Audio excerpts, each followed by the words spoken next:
इयत्ता 10वीच्या सर्व विद्यार्थ्यांचे या ठिकाणी प्रथमतः स्वागत करतो।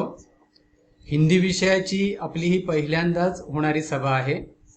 सभा म्हणण्यापेक्षा एक अभ्यास वर्गच आपण याला म्हणू शकतो। विद्यार्थी मित्रांनो, तुमच्या समोर आता एक मोठी समस्या आहे की आमचा 10वीचा अभ्यास नक्की कशा पद्धतीने होणार आहे। त्या दृष्टीने आम्हाला काय प्रयत्न करणं गरजेचं आहे आणि याच विवंचनेत संभ्रमामध्ये तुम्ही 10वीचा अभ्यास सुरू देखील केलेला आहे। पण सर्व विद्यार्थ्यांना मी सांगू इच्छितो की यावर्षी 10वीची परीक्षा ज्या पद्धतीने झाली त्यापेक्षाही पुढच्या वर्षी परीक्षेचं जे काही एकंदरीत टेबल आहे त्याच्यामध्ये थोडेसे बदल झालेले आहेत। बदल कशा पद्धतीचे आहेत? शासन विचार करतंय की ही परीक्षा 2 सत्रामध्ये घेता येईल का? पहिलं सत्र त्याचे गुण, दुसरं सत्र हे वेगळंच असेल त्याचे गुण आणि एकत्रित निकाल देणं। शासन स्तरावर जे ठरणार आहे ते ठरेल, पण आपण अभ्यासाला सुरुवात करणं गरजेचं आहे। ज्या वेळेला तुम्ही 10वी, आपण हिंदी विषयासंदर्भात बोलूया की 10वीच्या हिंदीचा अभ्यास सुरू करत असताना आपण सुरुवातीला हिंदीचा अभ्यास केला, पण नंतर शासनाचे असे निर्देश आले की विद्यार्थ्यांच्या मागील वर्षी म्हणजे 9वीच्या ज्या काही क्षमता आहेत या पूर्ण झालेल्या आहेत की नाहीत याची कुठेतरी चाचपणी होणं गरजेचं आहे। आणि याच्या चाचपणीसाठीच सेतू हा एक अभ्यासक्रम पुढे आला। सेतू अभ्यासक्रम काय आहे? या सेतू अभ्यासक्रमाच्या काही फाईल्स आहेत, त्या फाईल्स याच्या पूर्वीच तुम्हाला दिलेल्या आहेत। त्या फाईलच्या माध्यमातून काय अभ्यास आहे हा तुम्ही कदाचित पाहिला देखील असेल। तुम्हाला किती समजला नाही हा एक वेगळा विषय, पण ती फाईल जर तुम्ही PDF फाईल ओपन केलीत तर तुमच्या लक्षात येईल की मागील वर्षी म्हणजे 8वी आणि 9वीचा अभ्यासक्रम त्या क्षमता तुमच्या किती प्रमाणात पूर्ण झालेल्या आहेत याची कुठेतरी चाचपणी या सेतू अभ्यासक्रमामध्ये केलेली आहे। म्हणून सेतूचा अभ्यासक्रम ज्या वेळेला तुम्ही करणार आहात त्यावेळेला सेतूची जी PDF फाईल आहे ती पाहिल्यानंतर तुमच्या लगेच लक्षात येण्यासारखी गोष्ट आहे की या PDF फाईलमध्ये आपल्याला बऱ्याच गोष्टी या अगोदर झालेल्या आहेत। कदाचित तुमच्या समोर ती PDF फाईल दिसत असेल की 10वीच्या 21-22 याच शैक्षणिक वर्षाकरिता ही फाईल आहे। याच्यामध्ये तुम्ही नक्की काय करायला हवं, याचा उद्देश काय आहे, हे सगळं 45 दिवसामध्ये कसं संपवायचं याचं संपूर्ण विवेचन आपल्याला या फाईलच्या माध्यमातून दिलेलं आहे। विद्यार्थ्यांसाठी सुद्धा काही सूचना दिलेल्या आहेत की ज्या सूचनांच्या माध्यमातून विद्यार्थ्याला हे समजावं की हा अभ्यास मी का करणं गरजेचं आहे। डायरेक्टली जर 10वीचा अभ्यास सुरू केला तर काय अडचणी येऊ शकतात? कारण आपल्या विद्यालयाचं सोडलं तर इतर काही विद्यालय अशी देखील होती की त्यांच्याकडे एकही दिवस शाळा भरलीच नाही। मग त्या मुलांच्या क्षमता कशा पद्धतीने तपासायच्या यासाठीच शासनाने हा अभ्यासक्रम सुरू केलेला आहे, सेतू अभ्यासक्रम, जो 45 दिवसामध्ये संपवायचा आहे। आता याच्यामध्ये विद्यार्थ्यांनी कशा पद्धतीने अभ्यास करणं गरजेचं आहे? तर मित्रांनो, आत्ताच्या घडीला तुम्ही हा तुमचा जो काही अभ्यास आहे हा सगळा अभ्यास बाजूला ठेवायचा आहे। सगळा अभ्यास म्हणजे कोणता अभ्यास? तर 10वीच्या पाठ्यपुस्तकांचा अभ्यास थोडा बाजूला ठेवून प्रत्येक विषयाच्या ज्या काही PDF फाईल तुमच्याकडे येतील त्या विषयानुरूप त्या फाईल तुम्ही बघा। त्या फाईलमध्ये दररोजचा वेगळा वेगळा अभ्यास एक दिवसाचा निश्चित करून तुम्हाला देण्यात आलेला आहे। ज्या वेळेला तुम्ही हिंदी विषयाचा बघाल तर त्या हिंदी विषया संदर्भामध्ये आपण अगोदर थोडक्यात चर्चा करू। तो चलो आज हम देखेंगे हिंदी के बारे में। जो हिंदी का पहला दिन है वो पहले दिन ही आपके सामने कुछ उपेक्षित या अपेक्षित, हमें जो अपेक्षा है ऐसे कौशल्य रखे गए हैं। छात्रों को किस तरह का अध्ययन देना है, किस तरह का ज्ञान उनके साथ शेयर करना है, ये सारी जानकारी यहाँ दी गई है। पहले तो कहा है कि छात्रों को अपने विचार व्यक्त करने का प्रयास करें, मतलब कि छात्र खुद अपने विचार बताएं कि वो क्या सोच रहे हैं। अगर समझो हमें आज कुछ पढ़ाई करनी है तो नई पढ़ाई, नया अध्ययन, इसको अगर हम सामने रखेंगे तो इसे सामने रखने के बाद हमारे दिमाग में कौन से विचार आते हैं। आपके सामने जो एक छोटी सी कविता दी गई है, जब आप 8वीं 9वीं कक्षा की किताबें देखोगे तो समझ में आएगा कि अरे ये तो अध्ययन हमने पहले ही किया है। तो अब इसके बारे में सवाल क्यों? 10वीं के छात्रों को यह मैं कहना चाहता हूं कि उनका पूरा अध्ययन जो है वो 8वीं और 9वीं कक्षा में पढ़ाए गए अध्ययन पर ही निर्भर है। जो यहाँ चारू चंद्र की चंचल किरणें जलथल में खेल रही है, अवनी और अंबल तल में स्वच्छ चांदनी बिछी हुई है।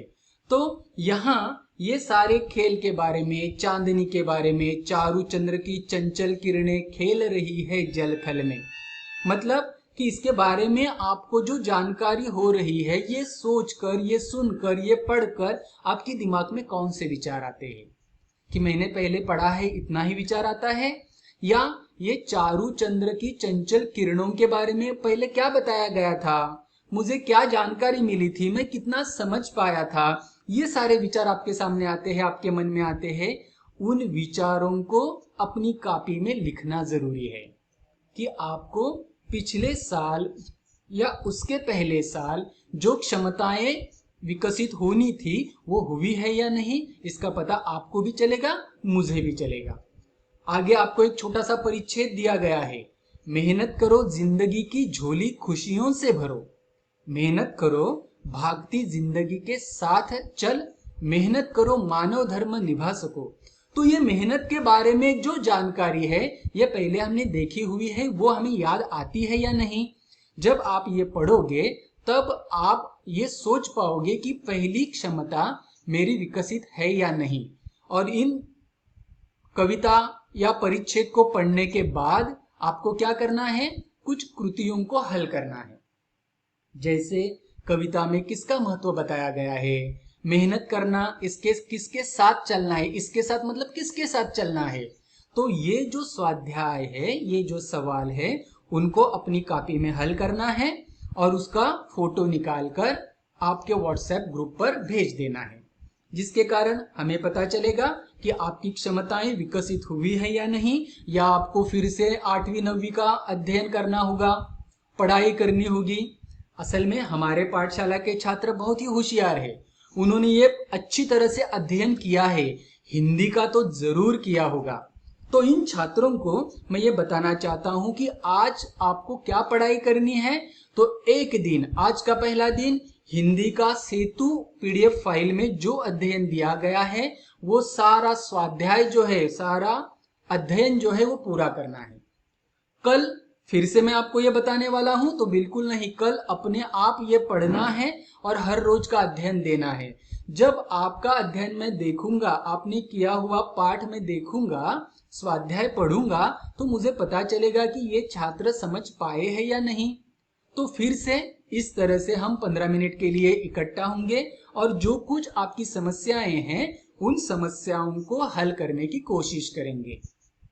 तो ये जो अभिव्यक्ति है, यह अभिव्यक्ति लेखन, इसमें आपको मेहनत इंसान की पूंजी होती है, इस विषय पर अपने विचार लिखिए।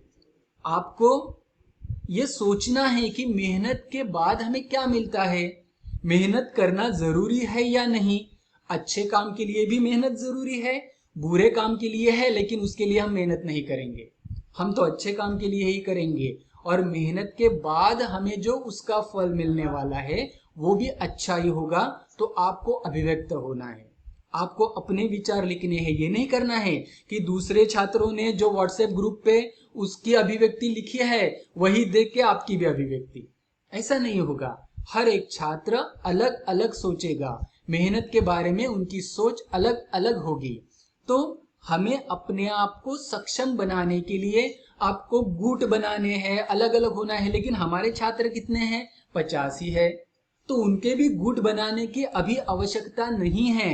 हम देखेंगे कि पहला अध्ययन आप किस तरह से कर रहे हो, उसमें सफलता हासिल होती है या नहीं। उसके बाद हम सोचेंगे कि गुट बनाकर विश्लेषण करने के लिए आपको प्रेरणा दी जाए। उसके लिए भी ऐसे ही 15 मिनट की हम एक सभा का आयोजन करेंगे और उस सभा में एक एक गुट को अपना प्रेजेंटेशन देना होगा। लेकिन अभी तो ये मुमकिन नहीं लग रहा है, क्योंकि ये छात्र बिखरे हुए हैं, कुछ साकलोली में, कुछ टालसुरे में, कुछ आपटी में, कुछ दापोली में। हम कैसे गुट बनाएंगे? लेकिन अगर हम सोचेंगे कि हमको गुट बनाना ही है तो हम बना सकते हैं, जूम के जरिए इकट्ठा होकर। दोस्तों, यहाँ जो कुछ अध्ययन के लिए दिया हुआ स्वाध्याय है उसे आपको ध्यान से पढ़ना है। मैं थोड़ी तेजी से भाग रहा हूं, क्यों? क्योंकि 15 मिनट के अंदर ही हमें ये सारी बातें देखनी है। पहले दिन हमें क्या क्या करना है, आपके पास पीडीएफ फाइल जरूर होगी। अगर आपने नहीं देखी होगी तो आपको मैं फिर से अपना जो ग्रुप है उस ग्रुप पर मैं ये फाइल भेजने वाला हूं।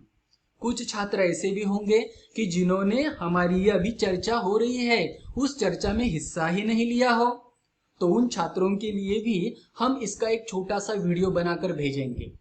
इसीलिए हमें 15 मिनट के अंदर ही ये सब पूरा करना है, क्योंकि वो वीडियो हम 15 मिनट से ज्यादा नहीं बना पाएंगे, ज्यादा नहीं कर पाएंगे। अगला जो अध्ययन दूसरे दिन का है उसके बारे में मैं अभी कुछ नहीं बताऊंगा, क्योंकि पहला दिन जो है वो आपको पहले पूरा करना है। तो दोस्तों, ये जो जानकारी थी वो सिर्फ हिंदी के बारे में थी, इसीलिए मैंने आपको हिंदी में बताई। बाकी के जो विषय है उनके बारे में भी इसी तरह की जानकारी आपके पास आई होगी या आने वाली है। ठीक है, तो बाकी के विषयों के बारे में अब हम चर्चा करेंगे। तर मित्रांनो, इतर विषय तुमचे गणित, इंग्रजी, विज्ञान, मराठी, इतिहास, भूगोल यांच्या सुद्धा पीडीएफ फाईल तुमच्यापर्यंत आलेल्या असतील। जर आलेल्या नसतील तर तुम्ही त्या विषय शिक्षकांकडे संपर्क साधा आणि त्याच्याही फाईल मागून घ्या, कारण कोणत्याही परिस्थितीत तुम्हाला 45 दिवसाचा जो सेतूचा अभ्यास आहे तो पूर्ण करायचाच आहे। तुम्हाला ज्या वेळेला या फाईल्स मिळतील त्या जर तुमच्याकडे डाउनलोड होत नसतील, काही अडचण असेल, नेटवर्क प्रॉब्लेम असेल किंवा नेटवर्कसाठी लागणारे पैसे, रिचार्जसाठी लागणारा खर्च आम्ही करू शकत नाही अशी परिस्थिती असेल, तर तुम्ही आठवड्यातून कोणतेही 2 दिवस 1 दिवस शाळेमध्ये या। आपल्या शाळेमधला जो वायफायचा कोड आहे तो तुम्हाला दिला जाईल आणि इथे तुम्ही सगळ्या फाईल डाउनलोड करून घ्या आणि घरी जाऊन अभ्यास करा। त्या काय फाईल असतील तेव्हाच्या तेव्हा फोटो काढून स्वाध्याय अपलोड करून ठेवा, ग्रुपवर टाकून ठेवा। ज्या वेळेला तुम्ही पुन्हा शाळेमध्ये याल, नेटवर्कमध्ये आलात की लगेच संपूर्ण अभ्यास तुमच्या समोर येईल। तुम्हाला ते डाउनलोड केलेलं आहे ते पण बघायला मिळेल आणि जे काही तुम्ही पाठवलेलं आहे ते पण सेंड होईल। तर मित्रांनो, अशा पद्धतीने आपल्याला हिंदी विषयाचा अभ्यास सुरू करायचा आहे। 10वीच्या विद्यार्थ्यांना सगळा अभ्यासक्रम यावर्षी अभ्यासणं गरजेचं आहे। जसं यापूर्वी तुम्हाला अर्ध आत्ता अर्ध नंतर असं होतं, ते तुम्हाला आत्ता नाही। आता तुम्हाला सगळंच आत्ता करावं लागणार आहे, म्हणून कोणत्याही प्रकारे अभ्यासात आळसपणा करू नका। एक शेड्यूल ठरवून ठेवा की 6 विषयांच्या स्वाध्याय जे आहेत ते मी या वेळेत सोडवणारच आहे आणि अपलोड करणार आहे किंवा शाळेमध्ये ग्रुपला पाठवून देणार आहे। सगळ्या विषयांचे ग्रुप आहेत, प्रत्येक शिक्षक तिथे आहेत, त्या शिक्षकांचे नंबर तिथे आहेत। तुम्हाला एखादी समस्या आली, अडचण आली तर तुम्ही एक मेसेज पाठवू शकता, फोन करू शकता आणि तुमची जी समस्या आहे त्या समस्येपासून तुमची सुटका होऊ शकते। कोणत्याही परिस्थितीत आपल्याला अभ्यास पूर्ण करायचा आहे। शाळेत असताना काय होतं, तुम्ही आमच्या समोर असता, त्यामुळे तुम्ही मस्ती करत असाल, इकडे तिकडे बघत असाल तर तुम्हाला ओरडतं म्हणून तरी तुम्ही शांत बसाल। घरी ही परिस्थिती नाही, कारण घरी सगळे तुम्हीच डॉन आहात, तुम्ही इतरांना ओरडत असणार आहात। ती परिस्थिती तशी राहणार नाही याची काळजी घ्या। आपल्या भवितव्यासाठी, आपल्या भविष्यासाठी आपण अभ्यास करणार आहोत। कोणत्याही प्रकारे तुम्हाला सांगण्याची गरज नाही की बाळा अभ्यास कर किंवा ताई अभ्यास कर, ही सांगण्याची आवश्यकता नाही, कारण तुम्ही आता मोठे आहात। तुम्ही चांगल्या प्रकारे हे समजून घेऊ शकता आणि तुम्ही तर खरंच खूप हुशार आहात, त्यामुळे तुम्ही व्यवस्थित अभ्यास करणार आहात। काही अडचण आली तर तुम्ही संपर्क साधणार आहात। घरी राहा, व्यवस्थित स्वतःची काळजी घ्या, अभ्यासाला जास्तीत जास्त वेळ द्या, आळसपणा करू नका, लिखाणाची सवय ठेवा, कारण तुमचे जे काही पेपर होणार आहेत या पेपरमध्ये तुम्हाला जास्तीत जास्त प्रमाणात लिखाण करावं लागणार आहे, तर त्याचीही प्रॅक्टिस असणं गरजेचं आहे। एका जागेवर बसण्याची प्रॅक्टिस असणं गरजेचं आहे आणि या सगळ्या गोष्टींमध्ये परिपूर्ण झालात तर चांगल्या गुणाने तुम्ही 10वी पास आउट होणार आहात। तर मित्रांनो, सगळ्यांना आरोग्यासाठी शुभेच्छा देतो, चांगल्या अभ्यासासाठी शुभेच्छा देतो, कारण आपल्या हातामध्ये आता फक्त 15 सेकंद राहिलेली आहेत। या 15 सेकंदामध्ये आपल्याला हे सगळं संपवायचंय। तर सगळ्यांनी व्यवस्थित राहा, स्वतःची काळजी घ्या, अभ्यास करा। धन्यवाद।